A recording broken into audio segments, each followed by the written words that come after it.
Hi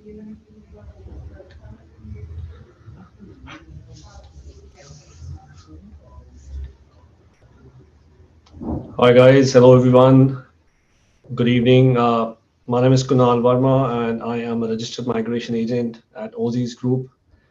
I work from Melbourne in and one of the suburbs, which is Glenroy.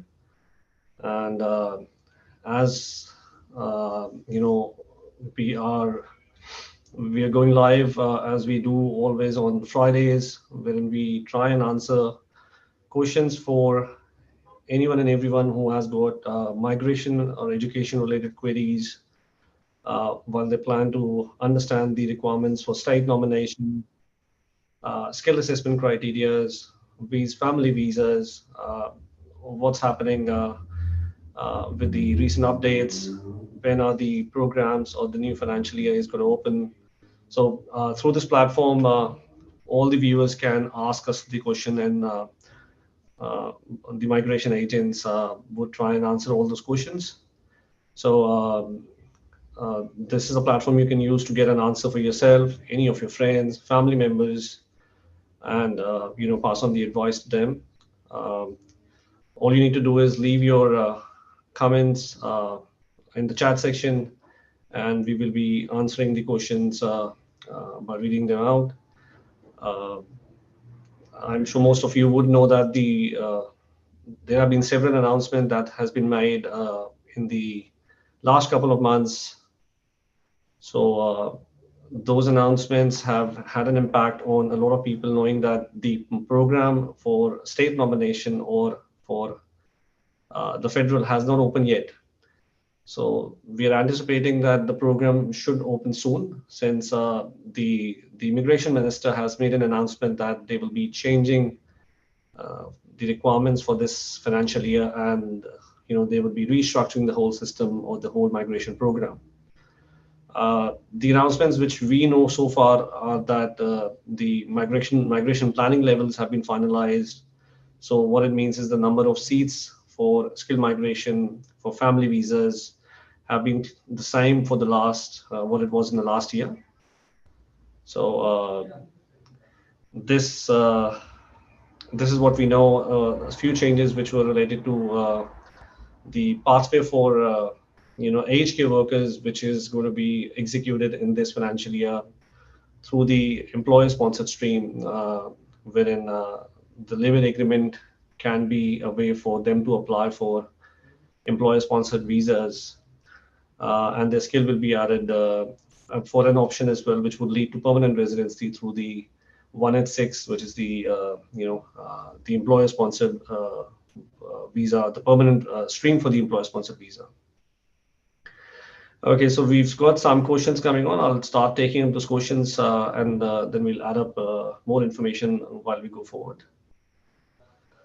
Uh, so we've got Siraj Surab says, can you explain temporary work visa subclass 400 and what's grant ratio, better to apply 3 or 6 months?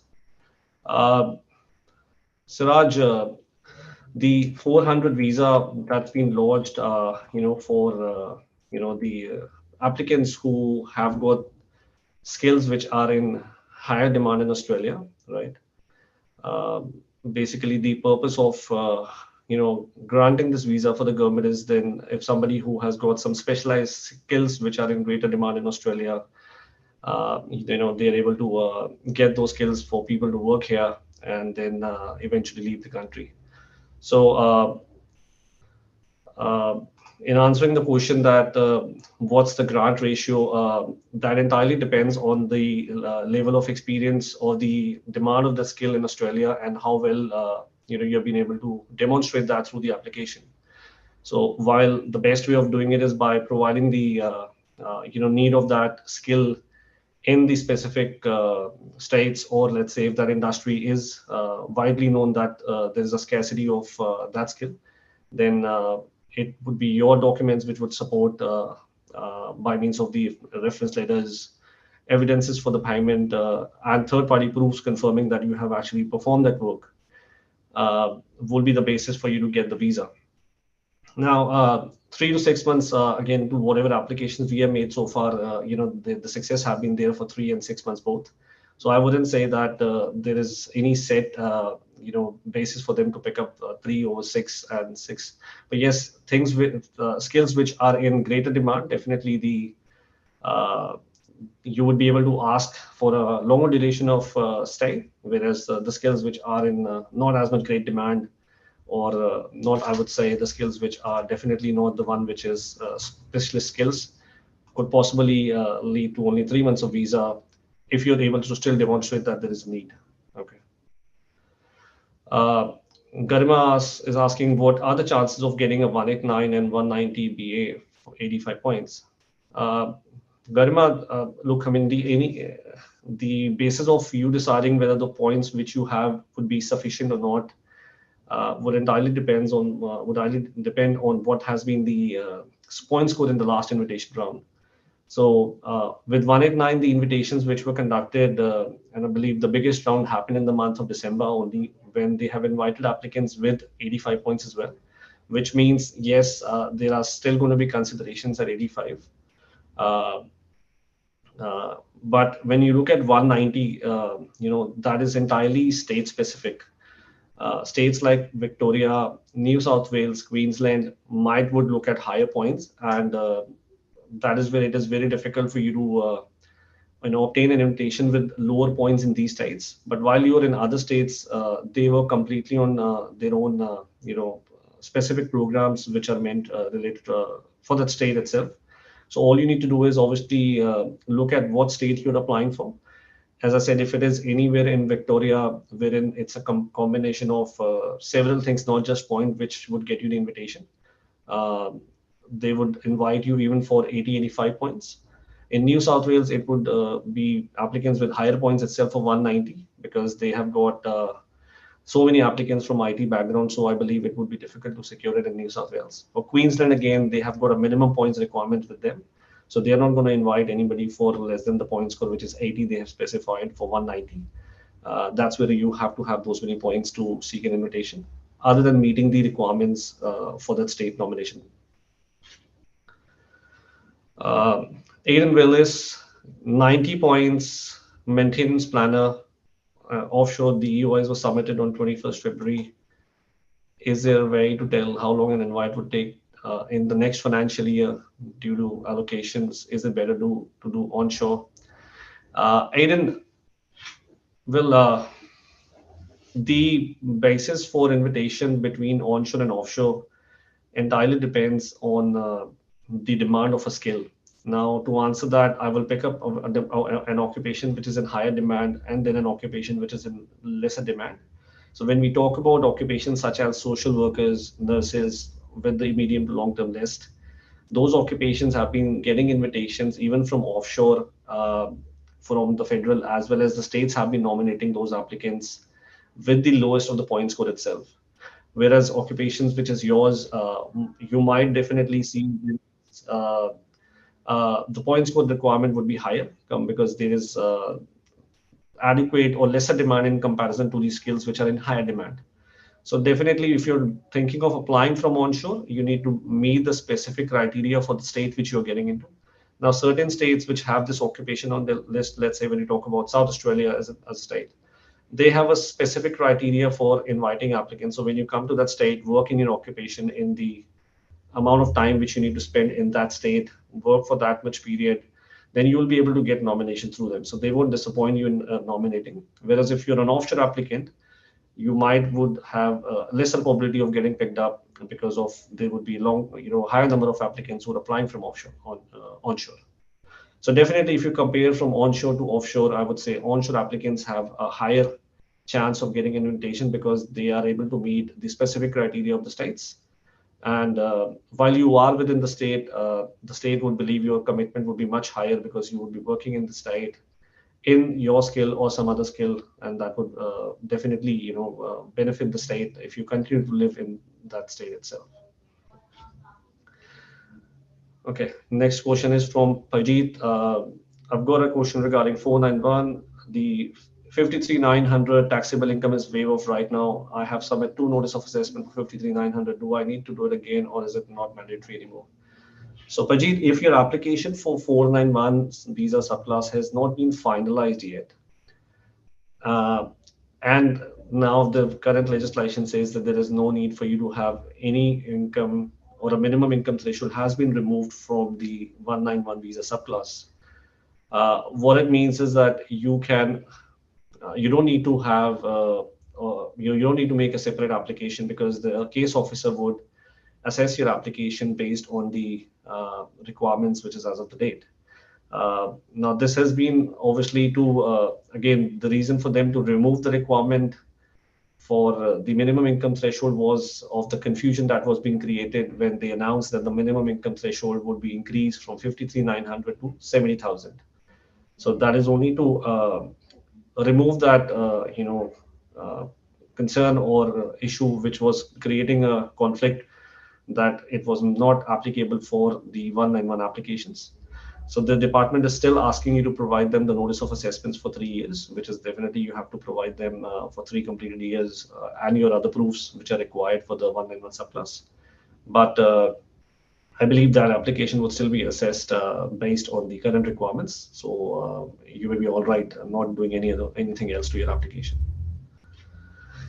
Maninder Chauhan, what are the chances for motor mechanic at 70 points for 189 and 75 points for 190 currently in Victoria? Which state would be better to move? Maninder, Victoria has not literally issued any invitations for 190 in the last year for any trade occupation.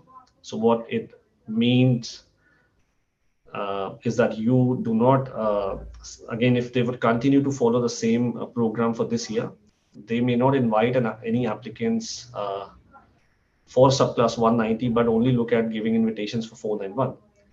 Now, it is important for you to understand, yes, 189, and if the skill program would continue on the same basis, which is points basis, you may still seek an invitation, because for trade applicants, having this score is definitely good score. I've seen a lot of trade applicants getting invitation from 65 and above points. But if that does change, the basis of invitation may be based on the income levels, and if the focus would entirely change on giving invitations for trade occupations only for 491, then you might have to look at another state as an option, because then point score in itself might not be or the basis. But yes, 189 you should be okay. 190, I still believe we're yet to get any clarity whether they would invite applicants for 190 or not, because that did not happen in the last financial year. Vishal, anything for Victoria 190 as an engineering technologist for 90 points?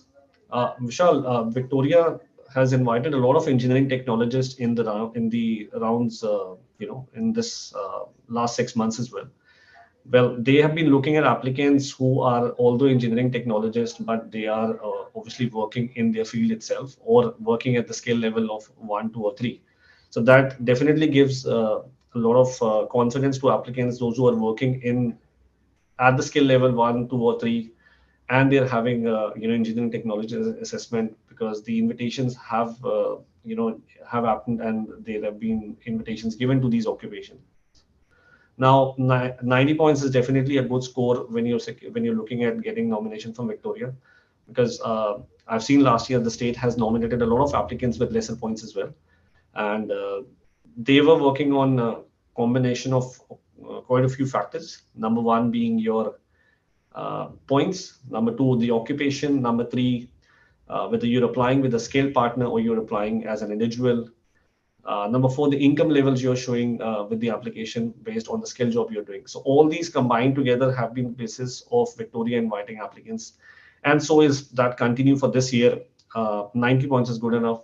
I don't know exactly if you're working in your field or not, but if you are, then you can possibly look at securing an invitation based on the higher income levels.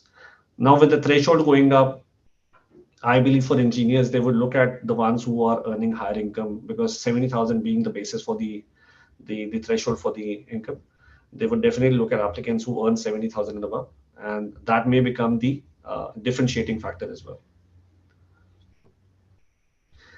Ajit Singh, okay, I've got another question about my partner. Her 485 visa is expiring in November 23. She has a master's in ICT from Sunshine Coast University in Melbourne CBD. Can she apply for visa extension? If she applied now, is it going to be override from the day granted or continue from November onwards?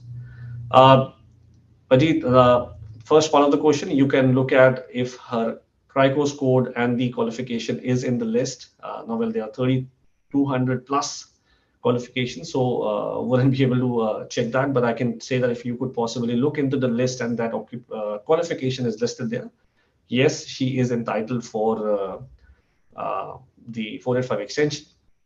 Now, based on the understanding, because for the applications I've made so far, I haven't got a grant for any. It is applicable after the date the visa, the current 485 finishes. As the word says, it's an extension of the visa, which means it would be extended. So whatever date you have on the current visa, it would be extended from that date. What are the chances? So that's the question for Prestige Moyo. What are the chances of getting a 189 or a 190 as a fitter general with 70 points? Would it be more advisable to get more points before applying? Prestige, I believe your question has the answer. Now, the way skill migration has been working over the last few years, the focus has been on applicants who have got higher points. So higher points, higher the probability of getting or securing an invitation. Department only differentiated this or changed their approach in the last financial year when in December they conducted a round for 189 and they invited all the trade occupations with 65 and above. So what it means is if you are at 70 and if you obviously didn't have those points at that point of time, but later you may still expect to receive an invitation with 70 points for this occupation because being a trade occupation, they've invited immediately every trade occupation with 65 itself. If you're looking at state nomination, again, I don't know which state you are in, but the points requirement for every state works differently. So if you would mention the state, we can probably answer that bit as well. Otherwise, 190 is not primarily based on points. It is a combination of points plus the meeting the state nomination criteria. And that is when you will be able to secure an invitation for 190. Next question is from Tina. Hi, based on WA announcement, the 6 months contracts for 190 is being temporarily waived for building and construction occupations. I know that they haven't published the specific eligible occupations yet, but based on the trend we've seen, is the eligibility for trade occupations or architectural and civil engineers will also have a chance? Tina, I believe the change that was being announced was primarily at the end of the financial year while they were trying to secure more seats as well. And they were trying to look at getting more applicants who could fit into the criteria once those seats they have received can also be utilized for the applications.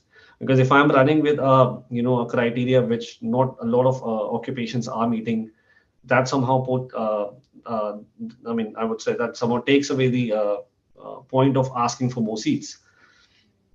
Now, with the program for this financial will open for every state, and if they continue to keep the criteria, because the websites, still say that through the table that the requirements for securing a job offer stays as is, so in that scenario, I believe you may still be able to apply, if you would meet the requirements of 6 months. But whether that would pass on to any other skills or not is hard to say, to be honest, based on any trends, because haven't seen that being changing in the preceding years. It's just that the last financial year that they have made that change. So not that I can tell you it's 100% that they would implement that changes in this year, or they would add up more skills to that. However, if you've seen that a lot of states now are moving towards giving away opportunities to a lot of occupations, and in fact every occupation can apply which is on the skill migration list. But for specific skills which are in greater demand, state obviously keeps up a criteria which is reducing down the requirements so that those applicants they're able to secure. They're able to get from other states as well, especially WA, which has invited a lot of applicants through interstate program as well. Like if you are living in any other state have an intention to move to WA, they have obviously nominated a lot of applicants in those streams as well. So that gives some confidence to anyone who is looking WA as a state. They are pushing aggressively over the last few years, the migration program. They have been asking for more seats every year. And they have nominated, in fact, quite a few occupations, starting from trade to the professional occupations, to the level of accountants, to the level of nurses, teachers, social workers, IT, mechanical engineers, and so on. So definitely, they are keen to have more applicants moving into their state, and this year's program, with the number of seats, limited to the same as it was last year, they could possibly use some way of getting more applicants into the site, and this could be one of the things which they could try on. But since nothing has been rolled out yet for this year, I would possibly hold on giving a new opinion on that. So let's wait for probably a couple of more weeks to see how does it work.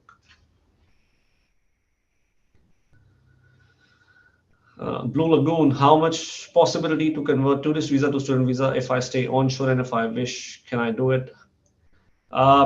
If you are holding a visitor visa or a tourist visa, I would say, and there is no condition which is obstructing you that you cannot apply another visa, yes, you can apply for a student visa. Now, when you apply for a student visa, you obviously have to demonstrate a genuine temporary entrant criteria, which means that your intention to jump on a student visa is primarily to study and use that study while you go back to your own country of citizenship and use those skills back home. So if you're able to demonstrate that, the first answer to your first part of the question is yes, you can apply if there are no conditions which are restricting you not to. And to get that student visa as well, there are obviously other several criteria, though, as I said, the most important being the GTE criteria which you have to satisfy. If you're able to satisfy that, then yes, you may get the visa as well. Then we have Anindita Daib Dhawan. What are the chances of chemist at 80 points? Well, look, I think your question has to be a little more clearer of which state are we talking about for this occupation that you want to look at, or if you're talking about just as 189, then well, as I said, a lot of occupations have been able to get invitation at 80 points. So hopefully this year we would possibly see the same sort of trend with the seats being the same.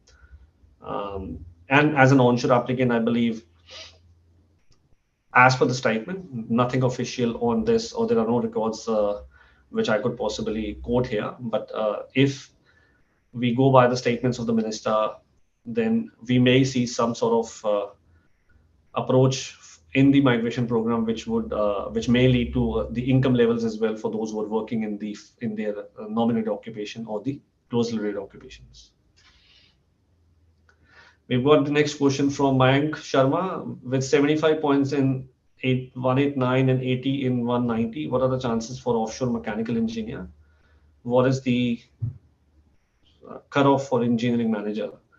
Mayank, the invitations for engineers for 189 have been at 85 points, which was in the last invitation on when the mechanical engineers were invited. So primarily you would see invitations not going down any, if the skill program continues as is, you would not see much of difference in the way they will invite applicants. The reason I'm saying that is because the competition across these occupations is always very high. Being a professional occupation, most of the people from offshore either have experience, and the ones who are onshore, they prefer to obviously add points by means of securing superior English levels, writing a NATI exam, finding jobs in their specific fields. So all that adds up, and since they've done qualification here or professionally as well, that adds up to their scores. That is why looking at the number of applications which have been made, vis-a-vis to the number of seats what's available with 189, I believe you would see a lot of invitations only at higher points for occupations like this. John Joshua, I'm studying right now Certificate 4 in Engineering and Diploma in Engineering Technical, and I'm currently working as a mechanical fitter. Is my course related to my job position? Well, look, you need to obviously look at the relevant qualification for, fabrication, or let's say, we'll be talking here of a mechanical fitter, whether your qualification has those sort of units or the content which would lead you to, get a skill assessment. Because as such, for a trade qualification, there would be several colleges which would be offering different courses. And then you have to check from the TRA portal whether the course which you're doing is one of the courses which could possibly lead you to get the job ready program done on this. So just basically by knowing the course name, it is very hard for me over this live session. I can give you an answer for that. But yes, TRA basically is the relevant authority which does the assessment. You need to go and check there what is the relevant qualification there, and then they have the code of the qualification which they accept for the skill assessment. And if the answer to that is yes, the course which you're doing is the same course code which is what's available on the website, the answer is yes to that. For 189 invitation, is it true that giving offshore applicant is it true that giving offshore applicant priority, Burak? Burak, it again, there has been no priority which has been given to offshore and onshore. There was a misconception, or I would say the way things have rolled out is a lot of people have thought that offshore applicants were getting invitations at lesser points. But again, there is a definition, or there is a way of them for the immigration even to look at who is basically an onshore applicant, who is an offshore applicant. So if you obviously haven't been living in the country for 6 months plus, and then you're applying from offshore, or you do not hold any visa for Australia, and then you left the country, then you may consider yourself as an offshore applicant. But while holding a visa, if it is just that you're living in Australia, applying from offshore, that's not going to happen. And the other way around as well. So that was basically in some of the rounds for 189 when the offshore applicants have categorically got invitations at lesser points. But the department has clearly indicated those point score on their website as well. So it is clear that the website confirms that they have used a different criteria of inviting applicants who are applying from offshore and onshore.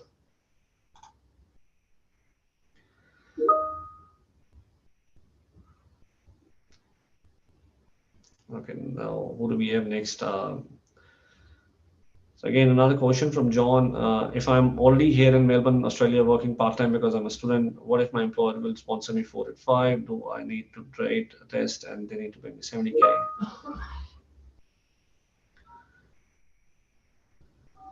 Well, looks like if you're looking at getting an employer sponsorship, because that's a subclass 482, then all the requirements which needs to be fulfilled for the 482 visa, you need to satisfy all that, which is including that you need to have 2 years of experience, a relevant qualification as per the 𝐴NSCO, an employer who has a genuine need of your position.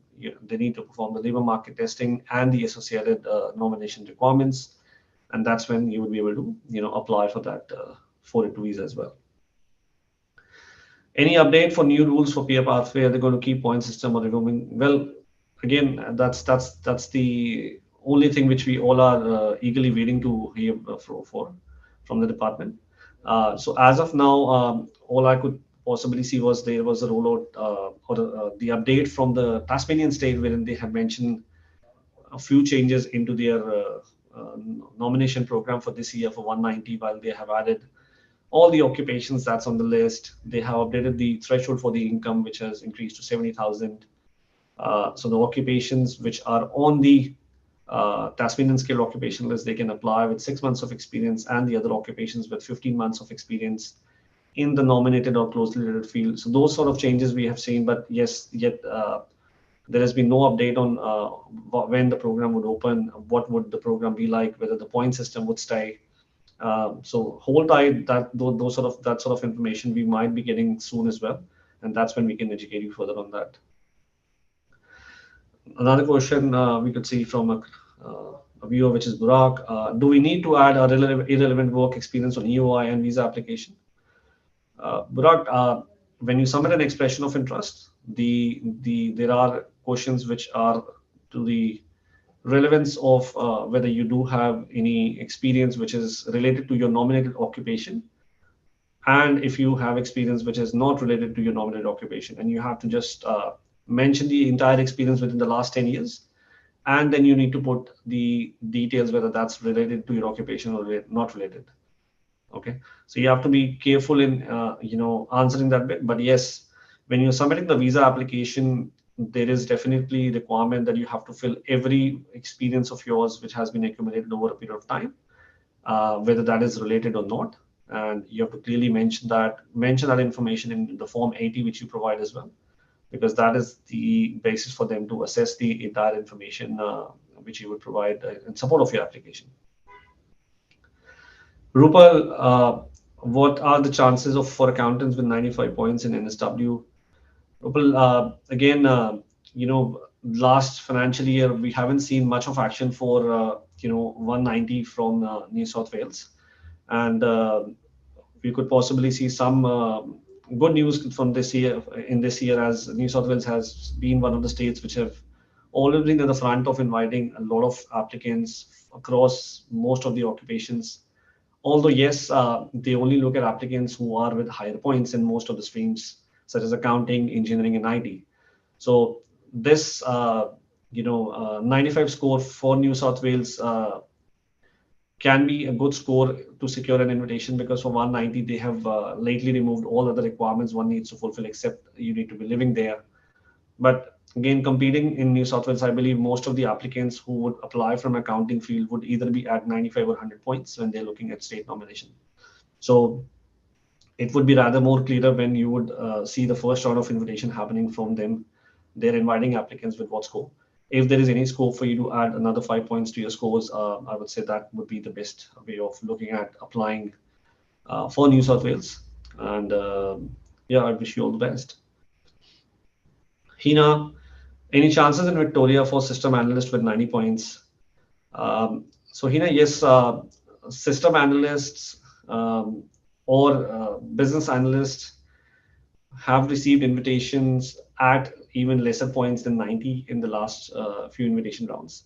I will again reiterate the program for Victoria. The invitations in Victoria in last financial year were not only given on the basis of points, but if you are working in any skill which is at the level of skill level 1, 2, or 3, what is the income which you are deriving of that skill job? If you do have a partner, whether that's a partner which has a skill assessment and English for adding a score of points to your expression of interest. So these were the factors which combined together work for applicants to secure invitation even at lesser points. So definitely, it's just not about having points, but the other factors which I mentioned as well. So if you see that is possible for you to secure, a job in Victoria in your nominated occupation with, a higher income, which is 70,000 above, or whatever the market salary rate is, you may have a better chance of securing an invitation. If anyways, the new program would support that. John Joshua, for applying 186, my employer need to pay 70K per year, right? What if they only pay 65K? Okay, so John, that's what has changed from the 1st of July 2023. The minimum income for an employer-sponsored visa, which is for the subclass 482, 186, 494, would require the employer to pay a minimum income of 70,000 or the market salary rate, whatever is appropriate in the case.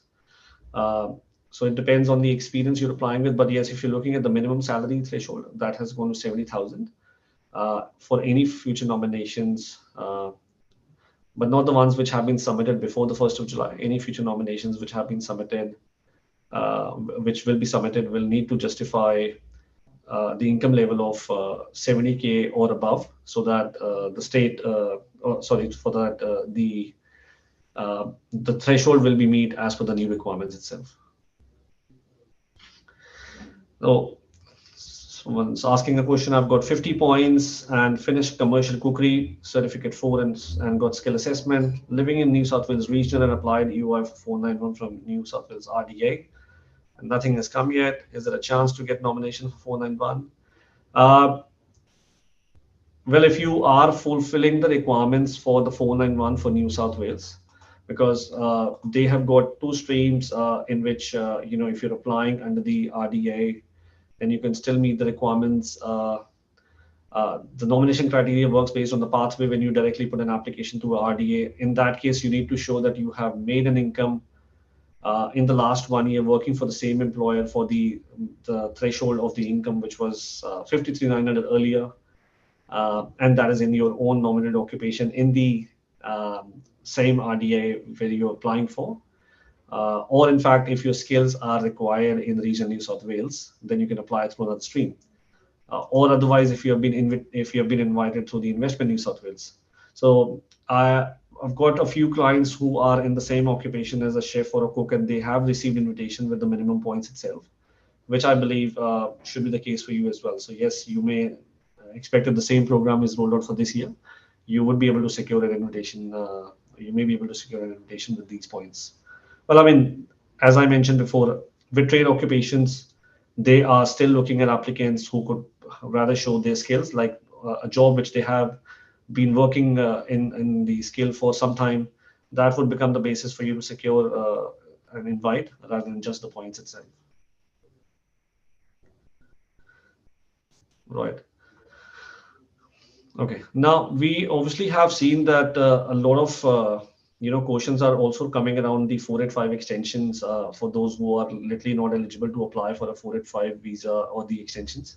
Now, primarily, I've come across a few clients whose 𝐦𝐨𝐽 course. I mean, they have still started a course which is related to information technology, but their 𝐦𝐨𝐽 scores have not been into the list. Look, I mean, the Department of Home Affairs have obviously rolled out the list itself when they have decided that these are the qualifications which would qualify for the 485 extensions. So if you say your qualification is not one which is among the list for extension, I am of the opinion you should look at other options of visas. Now, at this stage, 408 is an option available for anyone who would see that their occupation, their qualification is not on that list. They may look at applying for a 408 up to for 2 years. Otherwise, if your intentions are to look at an employer sponsorship because you have an employer who is for whom you work for 2 years, then you could possibly look at asking for your employer to nominate you. Employer sponsorships are the way forward because of the increased additions of the skills which could be eligible to apply for a 186 through the transition stream. So we know that the department has made that announcement. They're adding all the occupations, or they may add all the occupations which are on the list, which could be entitled for the 186 visa in future. So if you do have a 482 visa, or if you are eligible to look at employer sponsorship, I believe you may consider that as an option, irrespective whether your occupation is on the medium to long-term list or on the short-term list. So that would still make you eligible in based on the announcements that have been made recently, that you can look at applying for a 186 visa after you work for an employer for 2 years. So the good part is now that change has also been made for reducing the period of one needs to work on a 482 from 3 years to 2 years. So all you need to do is work for an employer on a 482 for 2 years, and then you may look at getting them to sponsor you for 186 through the transition stream, which is definitely the way it used to operate back in 2017, when 482 used to be 457. So that's a good option for a lot of applicants, those who literally struggle in fact in securing good in English, but they are literally good in their skill. Now, another thing which I wanted to touch on was that I've just got a question that how can somebody apply for a 485 extension? Now, the initial announcement which was made for a 485 extension was you may, on the 1st of July, automatically see an extension happening to your visa. everybody was anticipating the same, that on the 1st of July, they might see the letters. The way it has come in the February last year, wherein the visas have already been extended for a lot of 485 visa holders. But there was another announcement, or when the instrument was being released for these changes, which would be executed from the Department of Home Affairs. They said there would be an amendment form, which is right now in the form of another visa application, which one needs to make. So to apply for a 485 extension, you are required to submit a new 485 application in the post-study workstream, and that application would ask you the questions whether you are eligible for an extension or not. And based on that, you will be able to put an application meeting all the requirements that's making eligible to apply for it. And that's how you have to proceed with the application. But yes, this is not, I would strongly, as I said, advise for anyone who is looking at applying for a 485 extension to check their qualification, whether that is on the list. And that's the way forward you to consider. Otherwise, 408 is an option, and you can consider that as a way, because it's still offering you to get a visa for up to 2 years, which is definitely as good as getting an extension for your 485 visa. Now, there was another question which which I've skipped in between, that applicant really wants to understand with the 186 the requirements, when are that getting changed. So we have got a few clients again who have received their skill assessment for an occupation in the short-term skill list, and they were looking at applying for a 482, or they were looking at straight away applying for a 186 visa because they were looking to get assessed for an occupation on the medium to long-term list. Now, this is what I'm really talking about. If you do have an occupation, even on the short-term list, you may look at applying for, over the next few months, we would see that changes if being executed. You may look at applying for 186 as well for an occupation, which is accessible in the short-term list as well. So that will give you an option to apply for that permanent residency through the employer-sponsored stream. Now, with respect to other changes which we have seen is for the aged care workers, a lot of aged care workers these days consult us in terms of knowing whether they are able to apply for that 482 visa. Then the requirements for any aged care worker, those who have got certificate 3, which is in aging support, and any certificate 3 which is related to the aged care, and they do have experience as well, they are able to apply for a 482 visa through the labor agreement. Now, the labor agreement would allow them, the employer to basically, secure an agreement to sponsor a lot of applicants who are working in the same field, which is for the aged care, and through that medium, they'll be able to sponsor you. Now, when they are obviously sponsoring you for a 482 visa, pretty much that option again would lead to a permanent residency option as well. While you work for them on a 482 for 2 years, and through the transition stream, they can also sponsor you for 186. Now, ACWA has also opened the assessment, the pathways which are available for anyone who does not have a qualification and they have got experience which is of 1 year, which is Australian experience and or from overseas. They can look at getting themselves an assessment through ACWA, and that is the basis for them to then apply for the 482 through the labor agreement with an employer-sponsored visa. Another question we've got is for somebody who is looking to apply for 190 or a 491 as an offshore candidate for the occupation of a software engineer. What are the chances in Victoria and other states? Now, software engineers, again, are in high demand in all the states.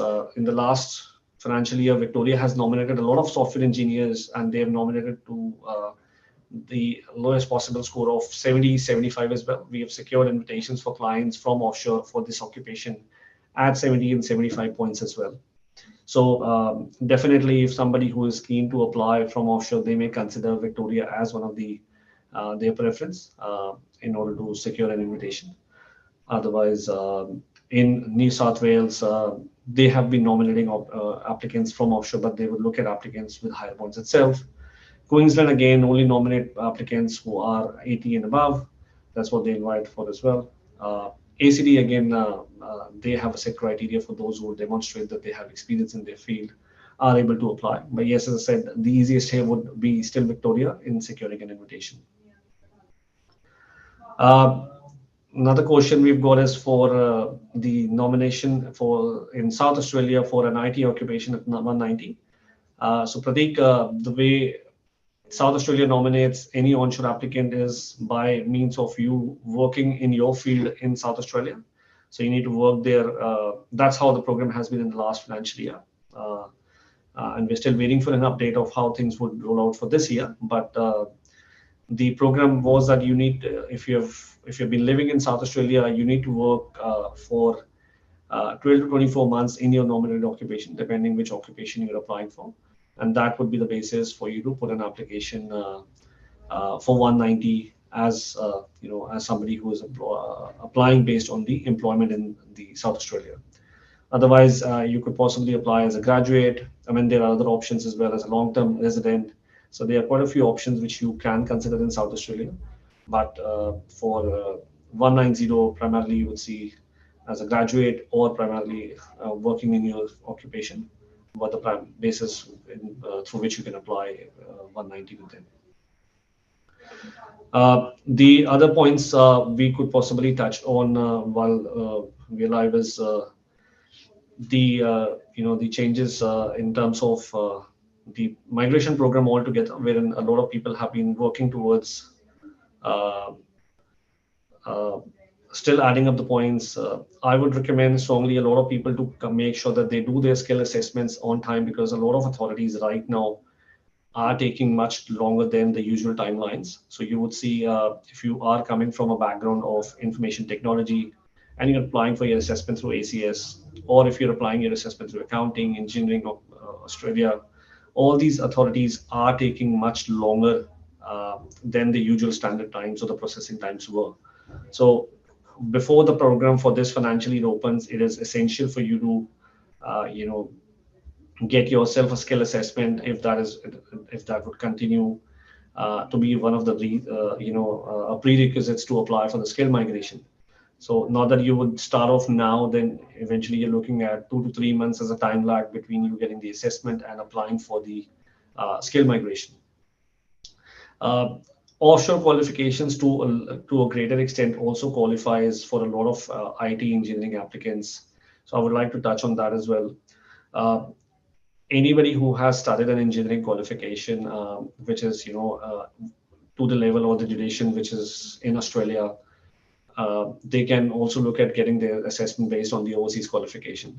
So if you do hold a bachelor's degree in engineering, which is for mechanical, civil, electrical, and so on, which are the fields which is on the migration list, and you have completed a qualification back in your home country, you may still look at applying for a skill assessment based on that qualification. It is not an essential requirement for you to finish an Australian qualification only to secure an assessment.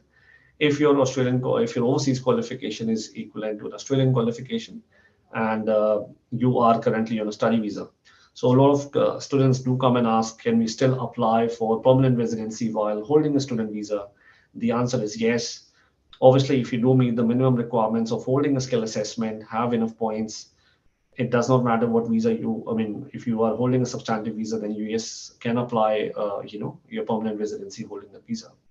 The same way, as I mentioned, for engineers, IT applicants, those who have, any qualification which is relevant to IT and a minimum of 2 years of experience, which is in a field highly relevant to their qualification, they can also look at applying for their assessment based on overseas. So a lot of people who come to study here, masters, but their bachelor's was in information technology, computer science, they all can look at, and if they have experience as well, which is 2 years and above, they can look at securing a skill assessment based on their overseas qualification and experience itself.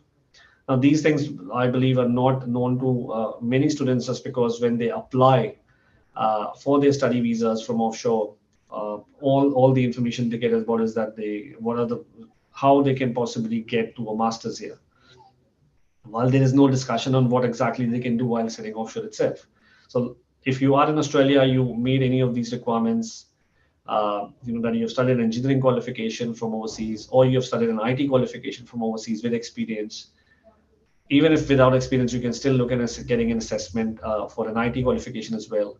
You may apply for those assessments based on your overseas qualification, and that holds for an accounting qualification, commerce qualifications as well, wherein you may look at applying for an assessment through the relevant accounting bodies to secure yourself a skill assessment with the meeting the English requirements, and that's what can still be possible.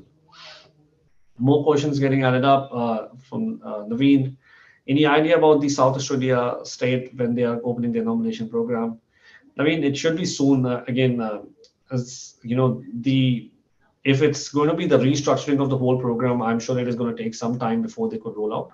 Otherwise, if it would have been the same program which has to be rolled out for this year, I believe most of the states would have opened on the 1st of July itself.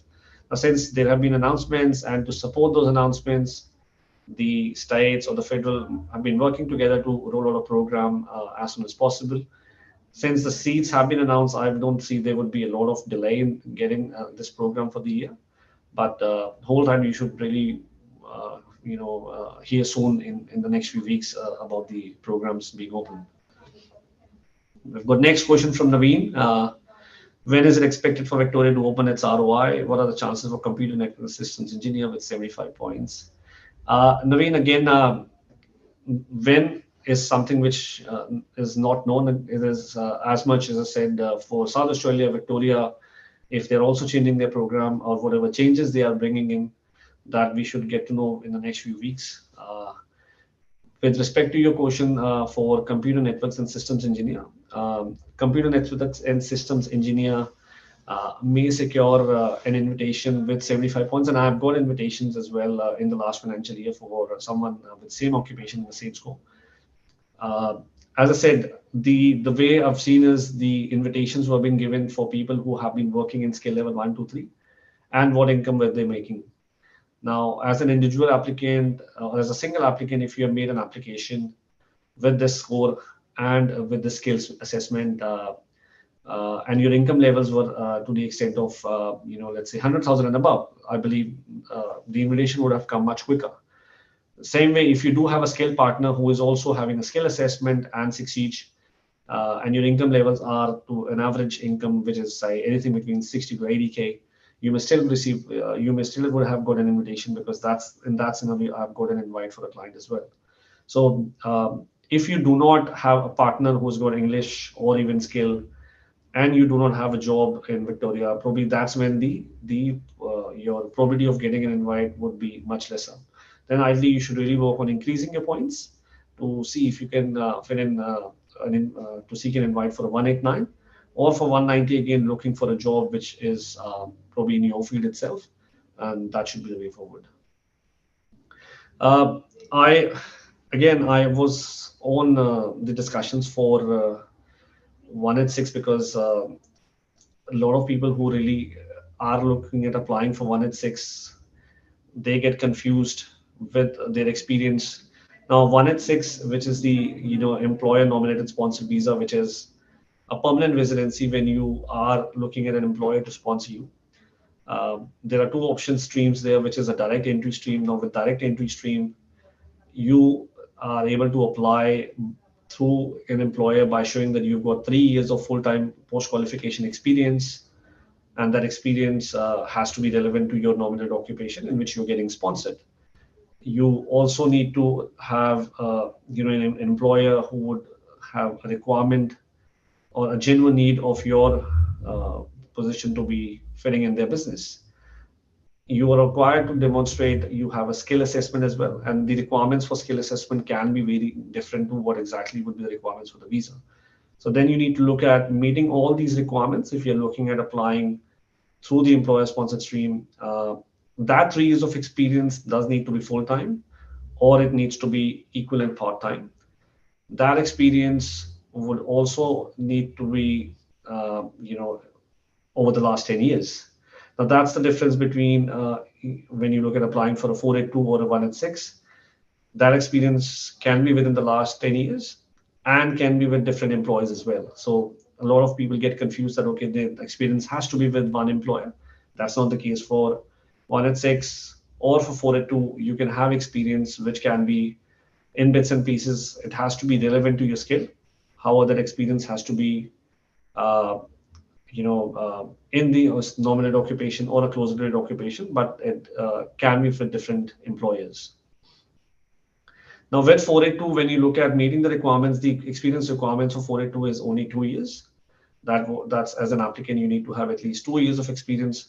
That experience can be during the study, can be before study, can be after study. So that's again the difference when you look at applying for a 482, then 186. Because 482 is the temporary version. It's called temporary skill shortage visa. So that's a temporary version of the employer-sponsored visas. And you are required again to show the 2 years of experience, but that 2 years of experience must be within the last 5 years. So it usually has been quoted that it usually has to be in the last 5 years. And that's how the department would ask you in the application as well, that when have you obtained that 2 years of experience to support your application. Skill assessments are required for applicants for certain, majorly the ones who are applying for the trade occupations. And if they do not have a qualification in Australia, or if they do not have, the experience combined with the qualification, they're required to show a skill assessment as well. And that's how a trade applicant can also consider applying for an employer-sponsored visa. So I reckon that's pretty much for the questions for today. You are, if you would still have more to ask, but this was not the best time for you to ask a question to us, because you probably would be busy with your own work or your job, or again, since it's a Friday evening, you can reach out to Aussizz Group and any of our branches, which is close to your house. I would just say Google Aussizz Group near me, and you would possibly be able to, see which is the closest branch you have got of Aussizz Group, to your location. And that ways you can obviously reach out to our team of migration agents, because we are operating from every single state in Australia, and we've got more than one offices in every state. So we are obviously working with the motto of, reaching out to clients and having as many offices closer to you, so that you can come and see us in person and get your migration related queries answered. So if you do have any further questions, please reach out to the offices, or you can obviously drop an inquiry on the Aussizz Group page for the respective branch to get in touch with you. And one of a consultant would get in touch with you for any education, migration, professional year inquiries. So that's it from now. From my side, we'll probably come back next week again with some more updates and answering your queries. Till then, I wish everyone a good night. Thank you so much.